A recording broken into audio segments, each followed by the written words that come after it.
أعوذ بالله من الشيطان الرجيم. بسم الله الرحمن الرحيم. اے رب جہاں پنج تنے پاک کا صدقہ، اس قوم کا دامن گم شبی سے بھر دے، بچوں کو عطا کر علی اصغر کا تبسم، پوڑوں کو حبیب ابن مظاہر کی نظر دے، کم سن کو ملے پل بلائے آن محمد، ہر ایک جوان کو علی اکبر کا جگر دے، ماں کو سکھا ثانیہ زہرا کا سلیقہ، بہنوں کو سکینہ کی دعاؤں کا اثر دے، جو چادریں زینب کی عزادار ہے مولا، محفوظ رہے ایسی خواتین کے پردے، جاتی ہے اگر جان تو بے شک چلی جائے،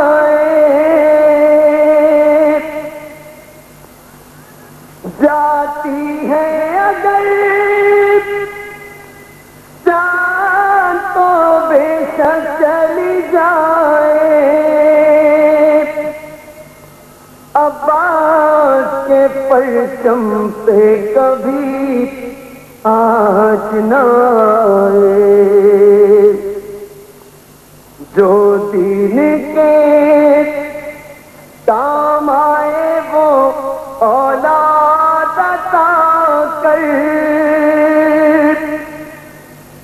جو مجلس شبیر کی خاطر ہو وہ گھر دے،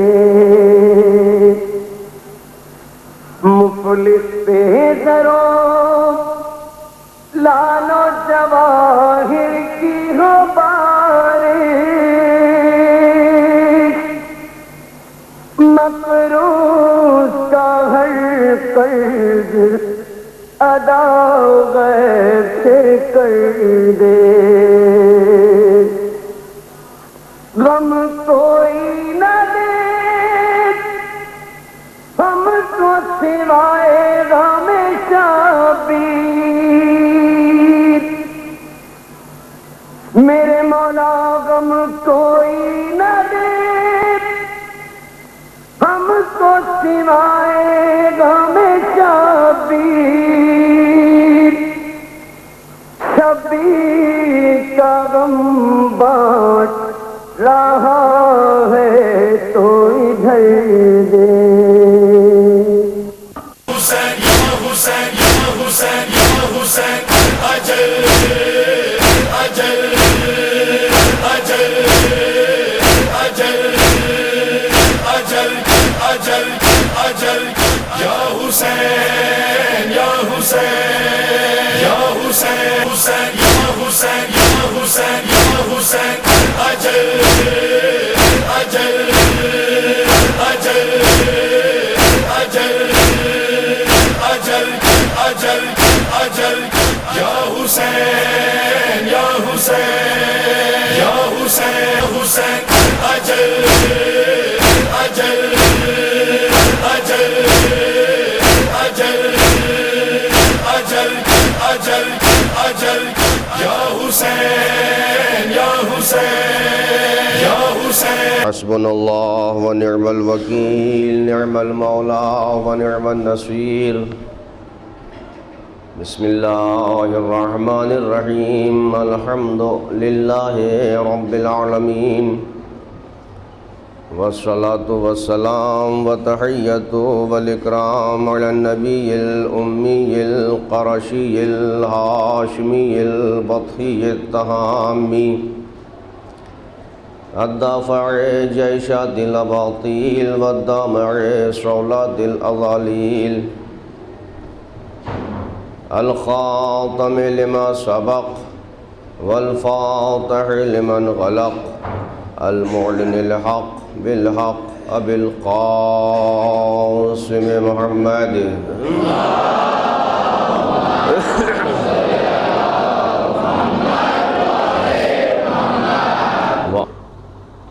چاند دیکھنے کے ساتھ ساتھ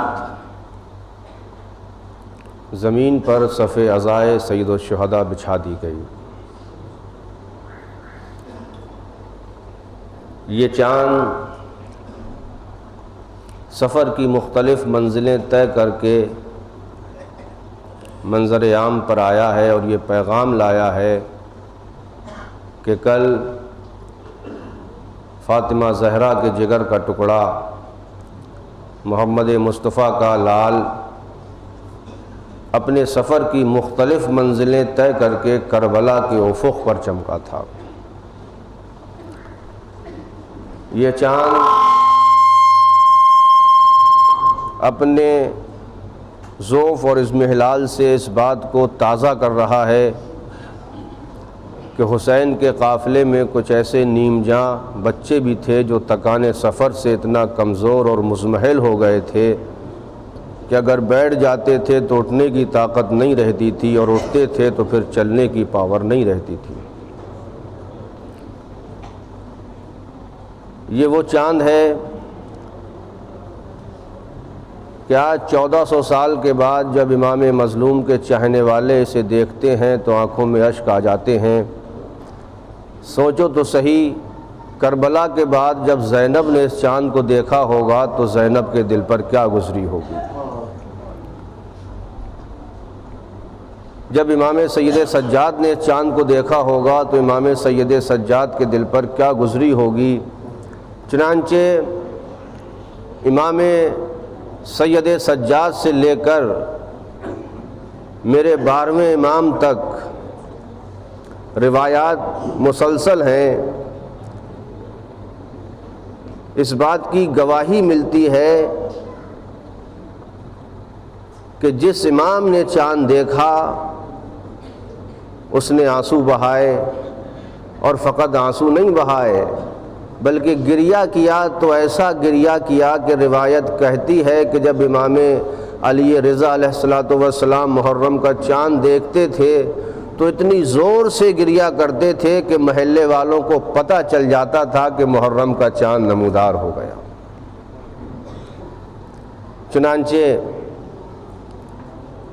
مرثیہ پڑھا جاتا تھا، مجلس سید الشہداء بپا کی جاتی تھی، اور یہ طے کر کے اس فرش عزا پر بیٹھئے کہ یہ وہ 10 دن ہیں کہ ہم ان 10 دنوں میں اپنے اہم سے اہم امور بھی ترک کر دیتے ہیں، کہیں آنسوؤں میں ہمارے کمی نہ ہو جائے، کہیں ہمارے گریے میں کوئی کوتاہی نہ رہ جائے۔ چنانچہ رونے کا انداز بھی امام نے بتایا کہ جب امام نے مجلس سید الشہداء بپا کی تو ایسے میں جب مرثیہ پڑھنے والے نے مرثیہ پڑھا تو رونے والے رو رہے تھے۔ ایک مولا کا چاہنے والا ابو بصیر اسدی، اس کے رونے کا انداز کچھ ایسا تھا کہ امام نے پلٹ کے کہا، ابو بصیر میرے جد کا مرثیہ بیان ہو رہا ہے اور تم گریہ نہیں کر رہے ہو، تم رو نہیں رہے ہو۔ ہاتھوں کو جوڑ لیا، مولا میں گریہ کر رہا ہوں، میں رو تو رہا ہوں۔ کہا نہیں، مجھے تو نہیں لگتا کہ تم رو رہے ہو۔ چنانچہ روایت کہتی ہے کہ ابو بصیر اسدی نے اپنے آنسوؤں سے بھیگا ہوا رومال امام علی رضا علیہ السلام کو دکھایا تو مولا نے فرمایا ابو بصیر ایسے نہ رو، ایسے رو کہ جیسے میری جدہ فاطمہ زہرا جنت کے دروازے پر بین کر رہی ہوتی ہے۔ تو یہ ذکر سید الشہداء علیہم السلام ہے، اور انشاءاللہ ہم اس مجلس اور اس ذکر کے سے حوالے سے پوری کائنات کو ایک میسج دینا چاہتے ہیں، اور انشاءاللہ اس منبر کے صدقے میں ہم وہ میسج پہنچانے کی بھرپور کوشش کریں گے۔ آج پہلی رات ہے اور چاند رات کے نام سے موسوم ہے، چنانچہ امام زین العابدین علیہ السلام کربلا میں بعد 35 سال یا بعض روایتوں کے اعتبار سے 34 سال زندہ رہے، مگر گریہ کرتے رہے، روتے رہے۔ صرف گزارش اتنی کرنی ہے کہ دوستو کچھ ہو جائے کبھی اس گریہ کو فراموش نہ کرنا، کبھی اس ماتم کو اپنے سے جدا نہ ہونے دینا۔ کیوں؟ اس لیے کہ دنیا میں قومیں اور بھی بہت سی ہیں، رہنے والی قومیں نہ جانے کتنی اقوام اس دنیا میں رہتی ہیں، لیکن دوستو ہر قوم اپنے ماحول کے اعتبار سے گم ہے، نیست و نابود ہو گئی۔ اس عزاداری اور آنسو اور ماتم کو اس لیے نہیں چھوڑنا کہ ہماری اگر بقا ہے تو عزاداری سے ہے، ہماری اگر بقا ہے تو ان آنسوؤں سے ہے، اور یہ آنسو ہماری پہچان بن گئے۔ کچھ عزادار شاید یہ سوچتے ہیں کہ ہم ماتم کرتے ہیں تو ماتم امام حسین باقی ہے، ہم نوحہ پڑھتے ہیں تو عزاداری امام حسین باقی ہے۔ خبردار، کبھی اس غلط فہمی میں نہ رہنا، حسین کی عزا تمہارے ماتم کی محتاج نہیں ہے، حسین کے آنسو تمہارے ماتم اور نوحے کے محتاج نہیں ہیں۔ وہ اور ہوتے ہوں گے جو امت کے تعاون سے باقی رہتے ہیں، حسین کی عزاداری میں اتنی پاور ہے، خود بھی باقی ہے، عزاداروں کو بھی باقی بنا دیا ہے۔ صلوات پڑھ دے محمد و آل محمد پر۔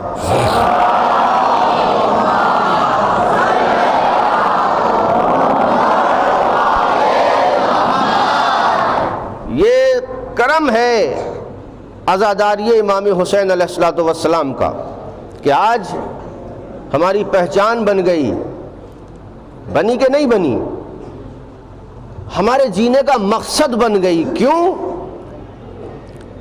اس لیے آج سال کا پہلا دن ہے، ہجری سال کا پہلا دن ہے۔ تو میں اپنے بچوں کے لیے چند باتیں عرض کرنا چاہتا ہوں بزرگوں سے معذرت کے ساتھ۔ انشاءاللہ آہستہ آہستہ آپ کی خدمت میں عرض کروں گا۔ ابھی آیت کا ترجمہ بھی شاید میں اس مجلس میں آپ کی خدمت میں عرض نہ کر پاؤں، کل سے انشاءاللہ مضمون بھی طے ہوگا اور گفتگو بھی طے ہوگی اور اس کا اینگل بھی طے ہوگا۔ آج ہجری سال کا پہلا دن ہے، اور جو ہم اس دنیا میں شاید واحد ہماری قوم ہے کہ جو اپنے سال کے پہلے دن کو گریہ سے شروع کرتی ہے، ماتم سے آغاز کرتی ہے، نوحوں سے آغاز کرتی ہے، سیاہ لباس کے ساتھ شروع کرتی ہے۔ کیوں؟ بہت ساری دلائل ہیں، بہت ساری روایات ہیں، لیکن فقط ایک بات میں کہہ کے آگے بڑھوں گا اپنے بچوں کے لیے کہ اگر ہم خود اپنی زندگی پر غور کریں، کتنی پابندیاں ہیں رونے پر، نمازوں پر پابندیاں نہیں ہیں، روزوں پر پابندیاں نہیں ہیں، حج و زکوٰۃ و خمس و جہاد پر پابندیاں ہیں نہیں، لیکن ساری پابندیاں ہیں تو ذکر امام حسین پر، ذکر محمد و آل محمد علیہ السلام پر کیوں؟ اس لیے کہ یہ پابندیاں بتا رہی ہیں جو پاور ذکر حسین میں ہے وہ پاور کسی عبادت میں نہیں ہے۔ غور فرمائیے گا، یہ پابندیاں بتا رہی ہیں کہ جو پاور، جو طاقت ذکر سید الشہداء میں ہے وہ پاور، وہ طاقت کسی ذکر میں نہیں ہے۔ اور ہم اپنے سال کا آغاز اس لیے گریہ سے کرتے ہیں کہ ہمارے اوپر اگر کوئی پابندی کرنے والا پابندی کرے تو وہ پہلے اپنے گھر میں دیکھے۔ بچے کی فطرت ہے جب اس دنیا میں پہلا زندگی کا قدم رکھتا ہے تو بچہ روتا ہوا آتا ہے، بچے کو اس سے بحث نہیں، چاہے رونے والے کے گھر آئے یا مخالفت کرنے والے کے گھر آئے. غور فرمائیے ذہن محترم، بچہ چاہے رونے والے کے گھر پیدا ہو یا مخالفت گریہ کرنے والے کے گھر آئے گا تو روتا ہوا. کیوں؟ اس لیے کہ اسلام نے کہا کہ ہر بچہ فطرت اسلام پر پیدا ہوتا ہے. نبی کی حدیث ہے کل مولود یولد علی فطرت الاسلام. تم گریہ کو نہ جانے کیا سمجھتے ہو؟ اگر بچہ روتا نہیں تو والدین پریشان، ڈاکٹر پریشان. ہم نے خود ہاسپٹل میں دیکھا کہ بچہ سہما ہوا رویا نہیں، ڈاکٹر نے چٹکی لی، نوچا، بچہ چیخا. میں نے کہا ڈاکٹر یہ کیوں نوچ رہے ہو؟ کہا یہ روئے گا تاکہ پتہ چل جائے زندہ ہے. غور فرمائیے ظالم حضرات، کہ ہم نے اس کو تکلیف اس لیے دی تاکہ یہ رو کے اپنی زندگی کا احساس دلائے. تو عزیزو اتنا تو غیر قوم بھی جانتی ہے کہ رونا بزدلی کی علامت نہیں ہے، زندگی کی علامت ہوا کرتی ہے. صلوات پڑھ دے محمد و آل محمد پر. اور فرمائے ظالم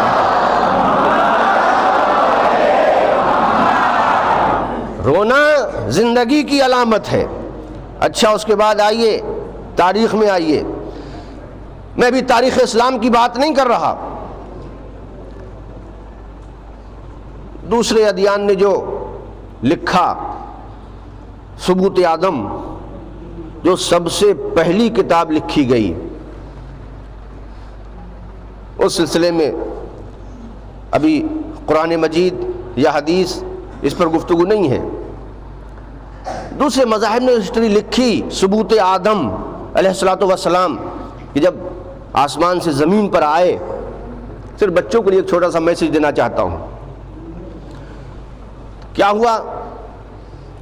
اللہ نے صرف آدم کو نہیں بھیجا، حضرت حوا علیہ السلام کو بھی بھیجا زمین پر. مگر کیا امتیاز رکھا؟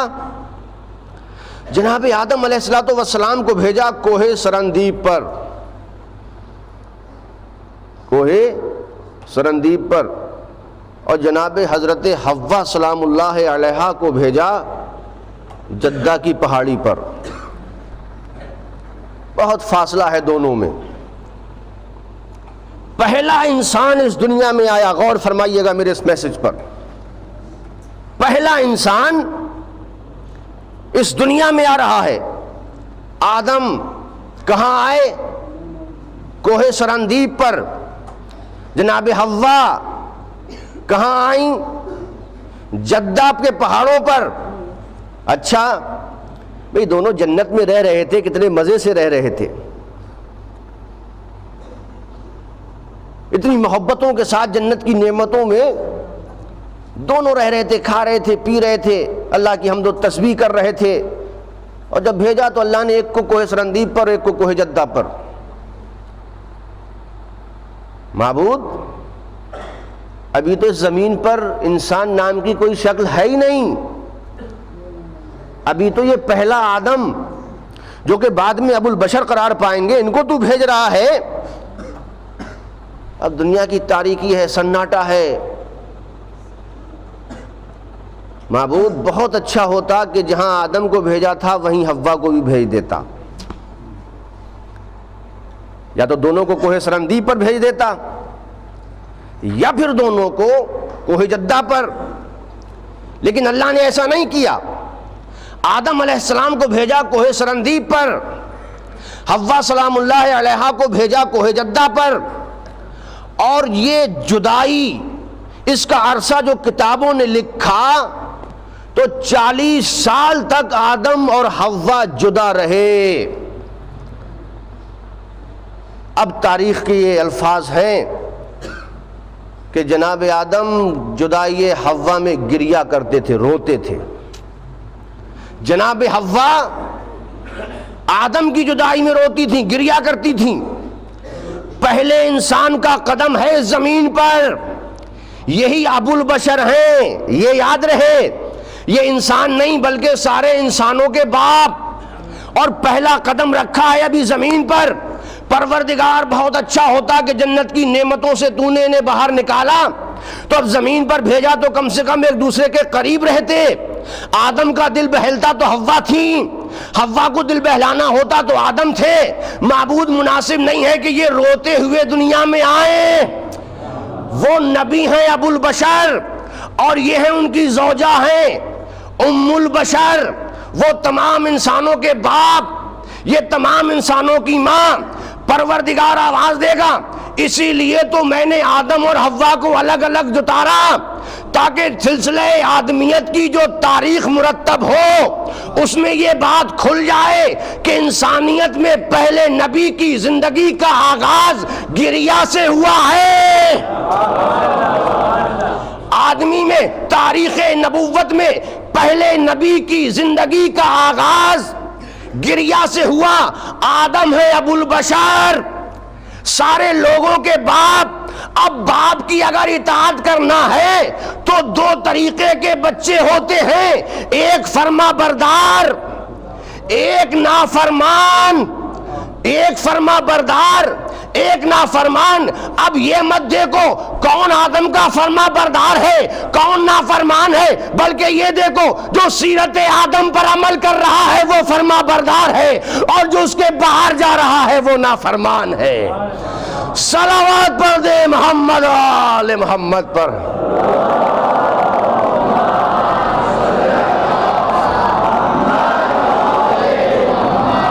تو دوستو اس گریہ کو کبھی فوت نہ ہونے دینا، یہ ہماری زندگی کی علامت ہے، یہ ہمارا تشخص ہے، یہ ہماری پہچان ہے.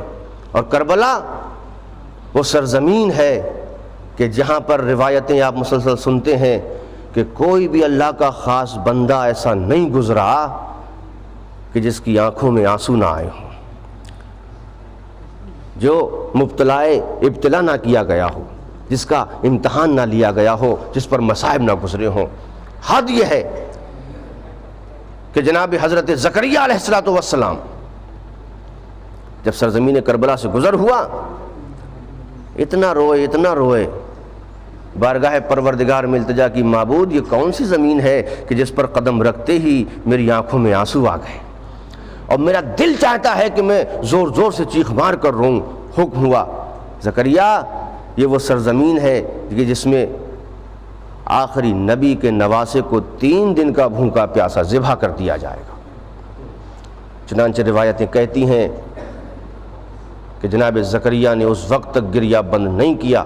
دعا کی پروردگار مجھے بھی ایک ایسا بیٹا دے جو دین پر قربان ہو جائے اور پھر میں اس اپنے بیٹے کو امام حسین علیہ السلام کا فدیہ قرار دوں.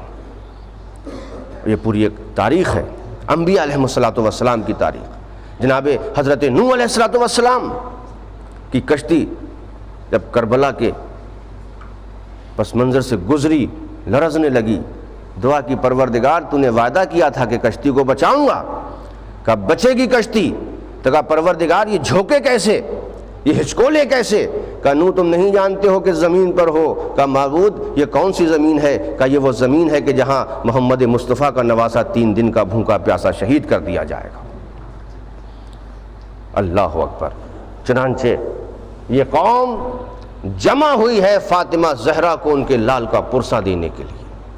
اور فقط بات یہیں کی نہیں ہے، دنیا میں جہاں جہاں آدمیت ہے وہاں وہاں شیعت ہے، اور جہاں جہاں شیعت ہے وہاں وہاں پر فرش عزا امام حسین علیہ السلام بچھایا گیا ہے تاکہ زہرا کو ان کے لال کا پرسہ دیا جا سکے.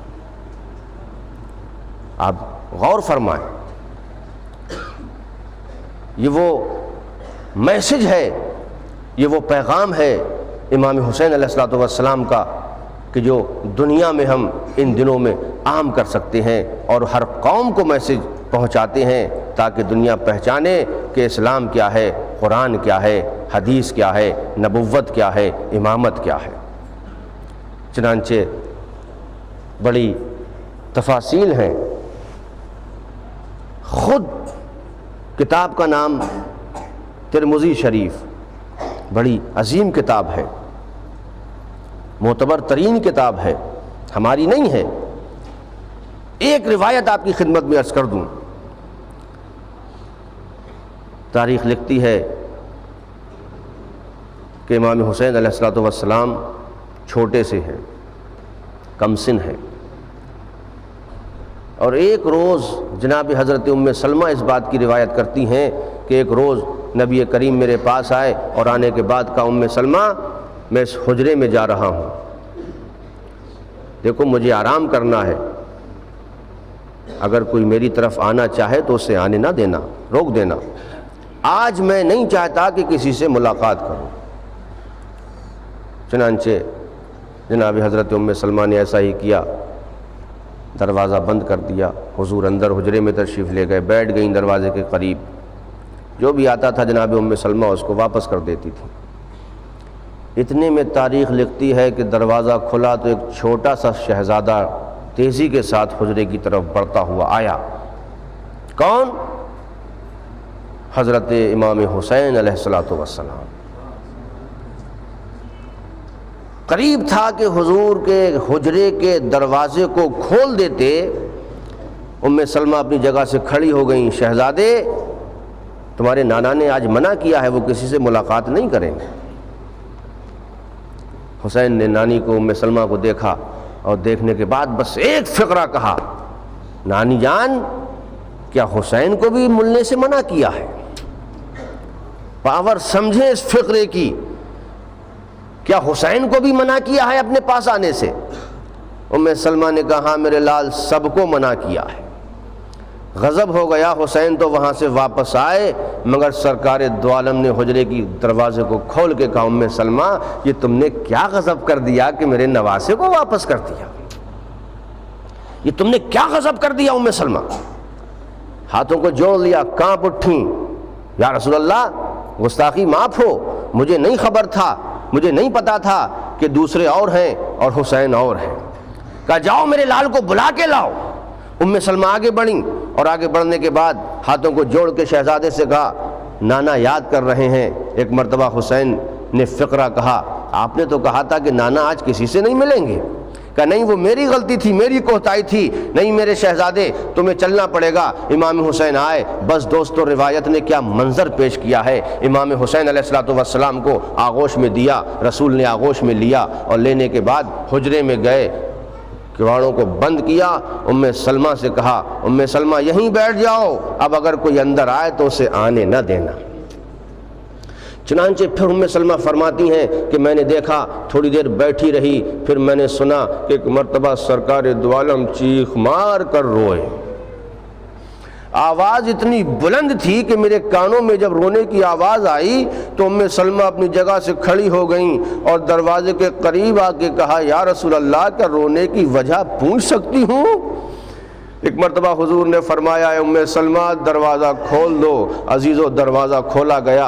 ام سلمہ کہتی ہیں کہ میں نے کیا دیکھا، حضور لیٹے ہوئے ہیں، امام حسین سینے پر ہیں اور دونوں ہاتھ مٹھیاں حضور کے بند ہیں، ایک مرتبہ روتے جاتے ہیں اور حسین کو بوسہ دیتے جاتے ہیں۔ ام سلمہ فرماتی ہیں کہ میں نے کہا کیا ہو گیا، ابھی تو آپ دونوں خوش و خرم تھے، ابھی کیا ہو گیا؟ ایک مرتبہ جناب رسول خدا نے فرمایا ام سلمہ غضب ہو گیا، میں حسین کو سینے پر لیٹ کے پیار ہی کر رہا تھا کہ آسمان سے جبریل آ گئے، آسمان سے جبریل نازل ہو گئے۔ کہا کیا کہا جبریل نے؟ کہا جبریل نے کہا ہے اے محمد اللہ کا پیغام ہے، اللہ کا سلام ہے کہ آپ اس بیٹے کو بہت پیار کرتے ہیں۔ کہا ہاں۔ کہا تو صحیح، آپ کا بھی اس راہ میں اتنا عظیم امتحان ہے کہ آپ کا یہ لال 3 دن کا بھوکا پیاسا ذبح کر دیا جائے گا۔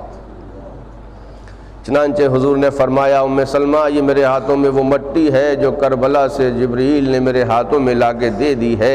عزیزو روتے رہے۔ ایک بات یہاں پر قابل غور ہے کہ اگر رسول خدا کے چیخنے کی آواز اتنی بلند نہ ہوئی ہوتی تو ام سلمہ تک کیسے جاتی؟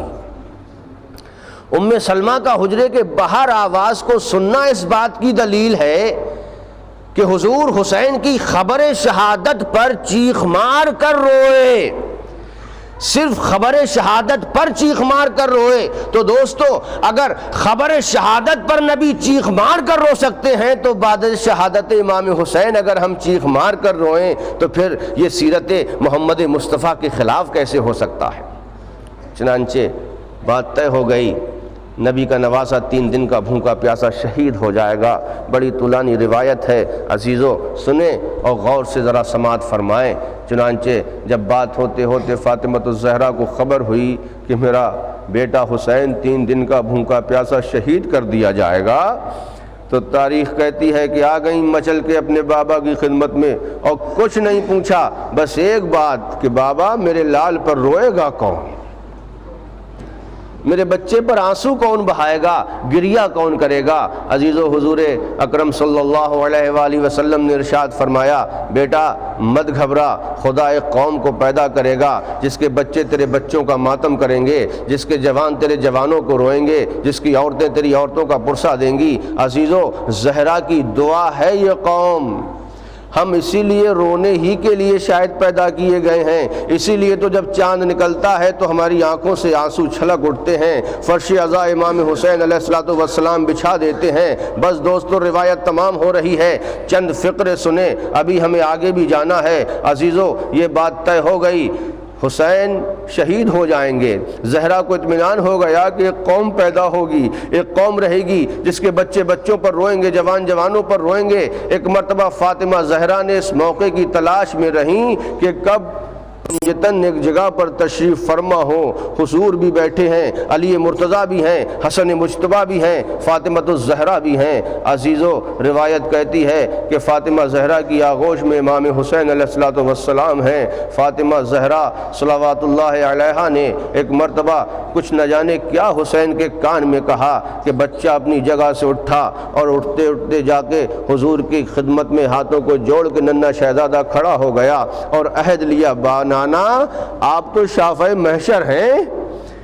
نبی کریم نے حسین کو دیکھا، انداز دیکھا، کہا کیا کہنا چاہتے ہو میرے لال؟ کہا نانا آپ تو شافع محشر ہیں، صرف ایک چیز کا مطالبہ کرنے آیا ہے آپ کا نواسا۔ کہا کیا کہنا چاہتے ہو میرے لال؟ کہا نانا آپ شافع محشر ہیں نا، آپ یہ بتائیے جو لوگ میرے اوپر آنسو بہائیں گے آپ ان کو کیا عطا کریں گے، جو مجھ پر گریہ کریں گے آپ ان کو کیا دیں گے؟ نبی کریم نے ارشاد فرمایا میرے لال سب سے پہلے محشر میں تیرے عزاداروں کی شفاعت کروں گا، سب سے پہلے محشر میں تیرے عزاداروں کی شفاعت کروں گا۔ عزیزو اس کے بعد روایت کہتی ہے بچہ مڑا علی مرتضیٰ کی طرف اور اپنے باپ کی خدمت میں سر جھکا کے کھڑا ہو گیا، بابا آپ تو ساقی کوثر ہیں۔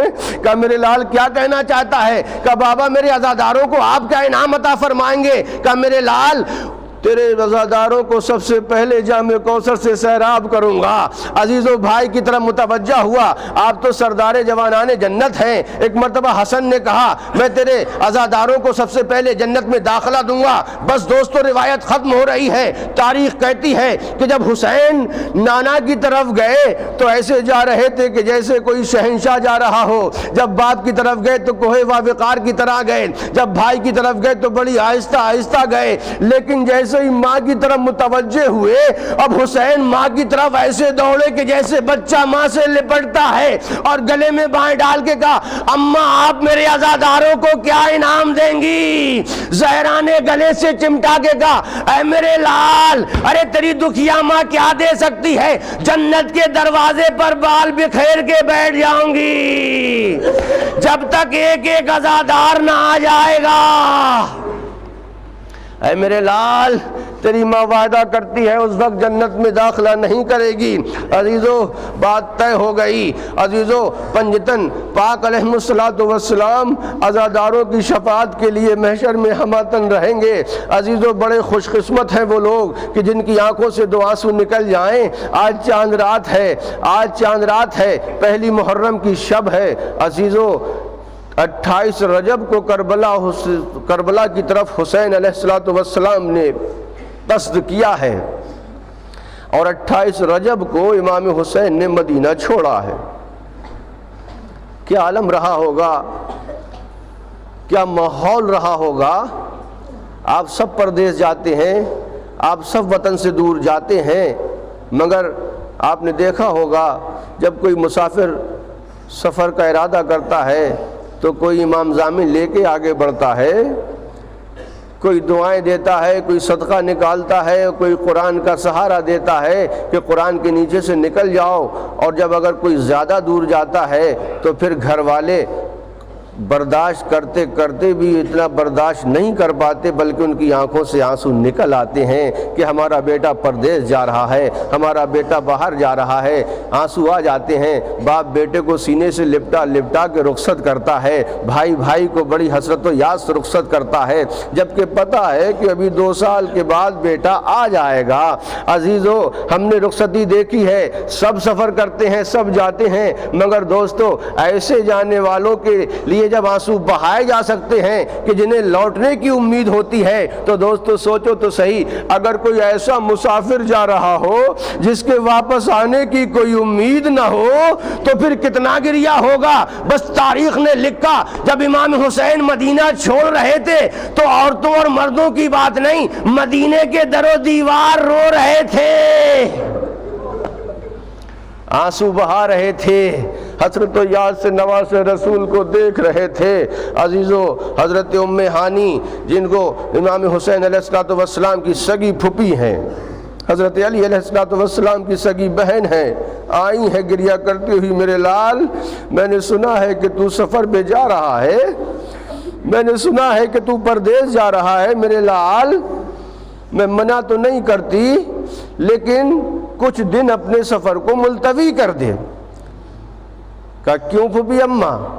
کہا اس لیے کہ جب سے تو سفر کے لیے آمادہ ہوا ہے میں اپنے گھر کے آنگن میں کچھ عورتوں اور بچوں کے رونے کی آواز سن رہی ہوں، اس لیے کہ نہ آواز کے اوپر یہ مجھے پتہ چل جاتا ہے کہ کوئی عظیم حادثہ ہمارے اوپر رونما ہونے والا ہے، اس لیے کہ جب تیرے نانا کی رحلت کا وقت تھا تب بھی میں نے کچھ رونے والیوں کی آوازیں سنی تھیں، اور یہ رونے والی بھی عجب ہیں کہ ان کی صورتیں دکھائی نہیں دیتی۔ جب علی کا زمانہ رحلت قریب تھا تب بھی میں نے ان کے رونے کی آوازیں سنی تھیں۔ یاد ہے کہ جب فاطمہ زہرا دنیا سے رخصت ہونے والی تھیں اس سے پہلے بھی میں نے ان کے گریہ کی آواز سنی، جب تیرا بھائی دنیا سے رخصت ہونے والا تھا جب بھی ان کے گریہ کی آواز سنی۔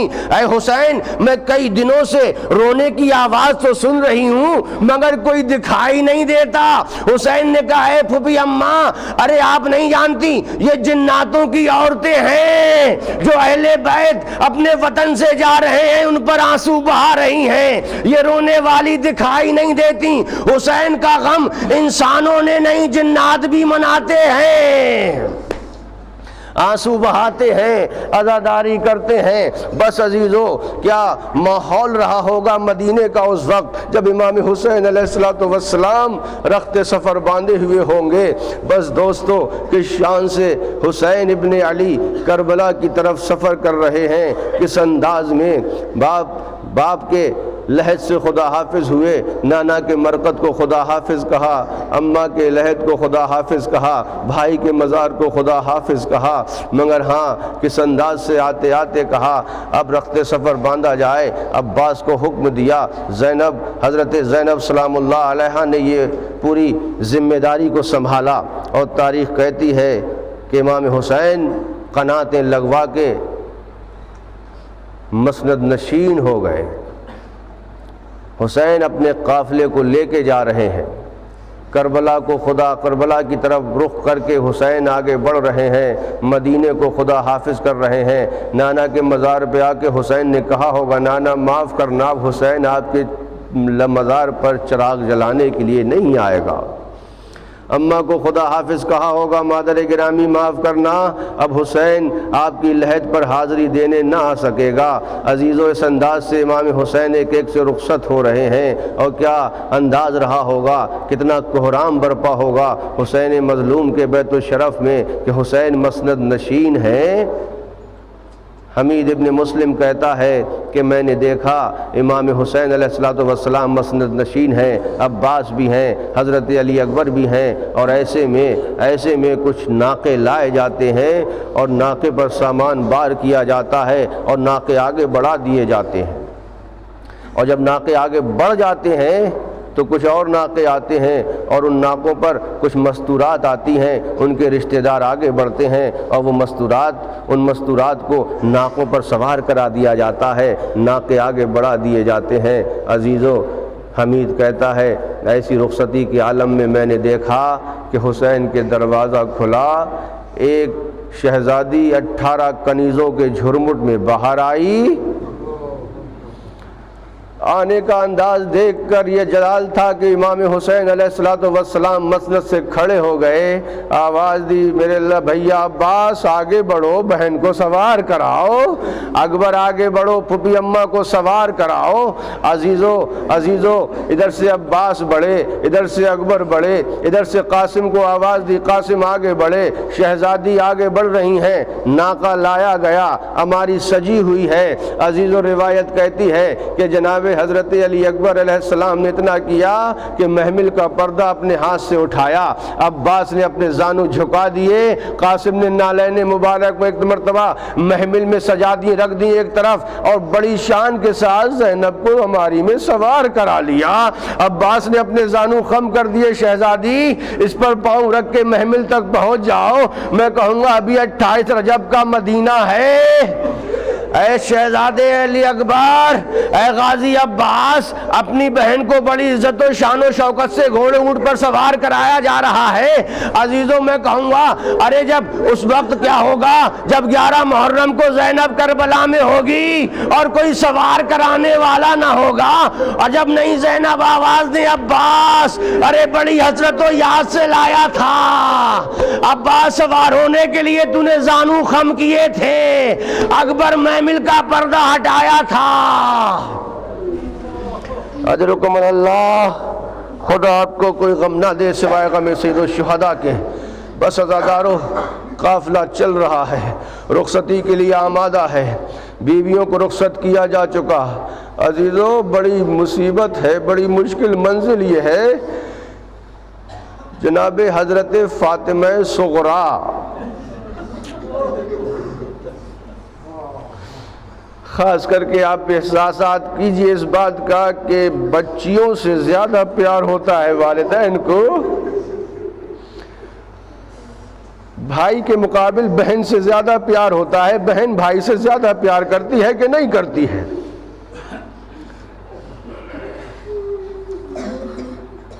کیا منظر رہا اس وقت جب امام حسین علیہ السلام نے جناب فاطمہ صغریٰ سے یہ کہا ہوگا کہ تمہارا نام اس فہرست میں نہیں ہے میرے لال۔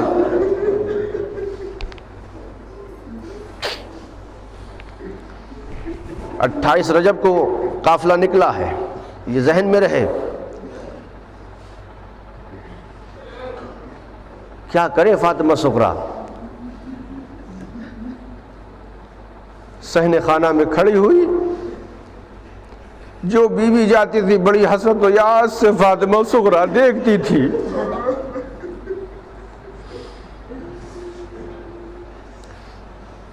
تاریخ نے کیا منظر پیش کیا ہے کہ جب جوان بھیا علی اکبر گزرا ہے تو فاطمہ صغریٰ تو اکبر کو دیکھ رہی تھی، مگر اکبر نے نظریں بچا لی۔ چلتے چلتے علی اکبر اپنی بہن سے نظریں نہ ملا سکا، اس لیے کہ جانتا تھا کہ اگر بہن سے نظریں مل گئیں پھر اکبر کربلا نہ جا سکے گا۔ عزیزو سنیں، آج چاند رات ہے، پہلی محرم کی شب ہے، انشاءاللہ کل سے بیان آپ کی خدمت میں عرض کیا جائے گا۔ میں نے ابھی آیت کا ترجمہ بھی نہیں کیا ہے۔ بڑے کامیاب اور خوش قسمت ہیں وہ لوگ جن کی آنکھوں سے دو آنسو چھلک جائیں، جن کو اپنی زندگی کی نعمت مل جائے۔ عزیزو اکبر نے نظریں نہ ملائیں، فاطمہ صغریٰ حسرت و یاد سے دیکھتی رہی۔ عباس نے نظریں نہ ملائیں، فاطمہ حسرت و یاد سے دیکھتی رہی۔ ایک ایک بیوی گزر گئی، ایک ایک مرد گزرتا رہا، لیکن تاریخ کہتی ہے کہ صحن خانہ میں نہ جانے کیا عزم لیے ہوئے فاطمہ صغریٰ کھڑی رہی۔ ایسے میں جناب رباب کا گزر ہوا، آغوش میں 2 دن کے بچے کو دیکھا۔ عزیزو فاطمہ ماں سے لپٹ گئی، اماں اکبر کو نہ روکا، عباس کو نہ روکوں گی، بابا کو نہ روکوں گی، یہ تو ابھی کا مہمان ہے، ابھی بہن بھیا کے ساتھ نہ رہ پائی ہے۔ اے مادر گرامی، بس عزیزو سنے روایت، ایک مرتبہ حضرت ابو الفضل عباس نے دروازے سے دیکھا، بڑی کشمکش میں پڑ گئی رباب، اگر اصغر کو دیتی ہے تو کیا ہو، اگر اصغر کو لیتی ہے تو کیا ہو۔ اس مرتبہ عباس نے حسین کی خدمت میں پہنچ کر عرض کیا، مولا آج خیر نہیں ہے۔ کہا کیا ہوا؟ کہا یہ رباب دنیا سے جائے گی یا فاطمہ صغریٰ؟ کہ عباس بتا تو صحیح، ماجرا کیا ہے کہ اپنی آنکھوں سے دیکھ کر آیا ہوں. فاطمہ صغریٰ نے کسی کو نہ روکا, کسی نے اس سے نظریں نہ ملائیں, لیکن علی اصغر کو اپنی آغوش میں لے لیا ہے فاطمہ صغریٰ نے. اب اگر فاطمہ صغریٰ اصغر کو چھوڑتی ہے تو فاطمہ صغریٰ نہیں رہتی. اگر ام رباب اصغر کو چھوڑتی ہے تو پھر یہ زندہ نہیں رہ پائے گی. ایک مرتبہ تاریخ نے لکھا کہ جس پر سب سے زیادہ بھروسہ تھا فاطمہ صغریٰ کو, حسین نے کہا عباس یہ کام نہ میرے بس کا ہے نہ تمہارے, ذرا اکبر کو بلا.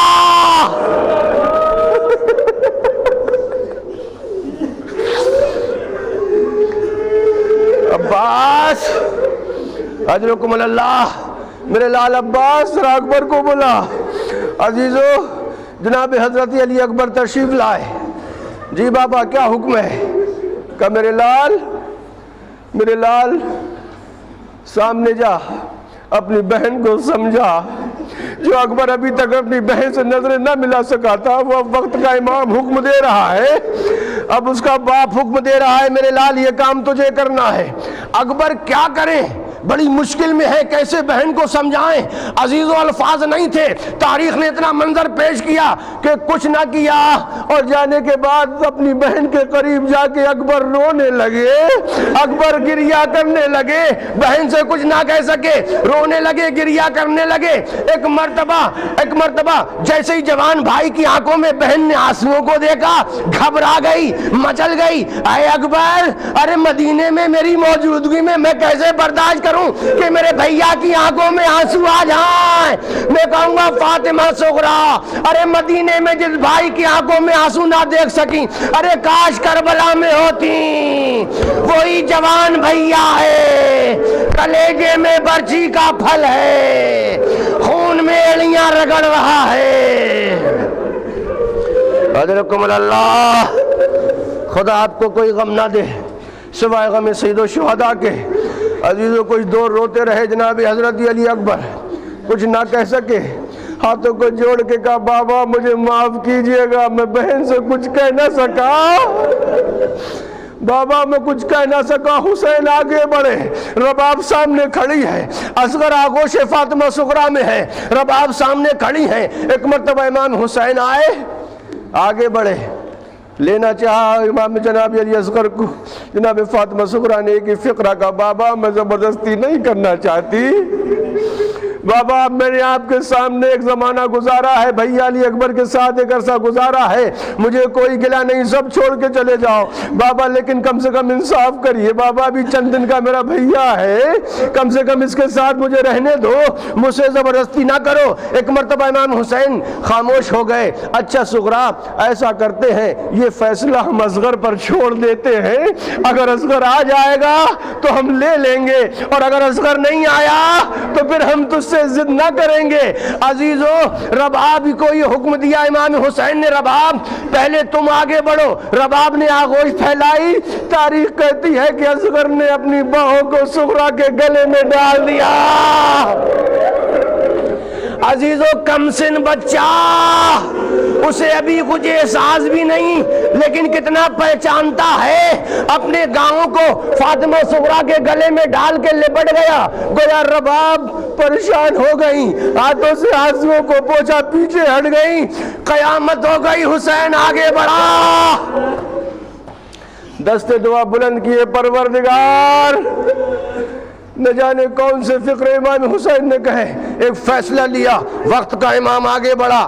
آگے بڑھنے کے بعد آغوش کو نہ پھیلایا, علی اصغر کے کان میں کچھ کہا. جیسے ہی کان میں کچھ کہا, ایک مرتبہ تاریخ لکھتی ہے کہ علی اصغر نے ہومک کے بہن کی آغوش کو چھوڑ دیا, اپنے باپ کی آغوش میں آ گئے علی اصغر. عزیزو فاطمہ صغریٰ گریہ کرنے لگی, بابا آپ نے میرے بھیا کے کان میں کیا کہہ دیا. عزیزو حسین نے فکر تو نہ دوڑائے, لیکن میرا دل کہتا ہے حسین نے ضرور کہا ہوگا, اے میرے لال اگر مدینے میں رہ گیا تو دین نامکمل رہ جائے گا, ارے تیرا نام بھی فہرست شہداء میں ہے. اصغر چلے, رخصت ہو گئے. امام حسین علیہ السلام اپنی آغوش میں لے کے علی اصغر کو چلے. 7 مرتبہ فاطمہ صغرا نے امام حسین کو اپنا واسطہ دے کے روکا ہے.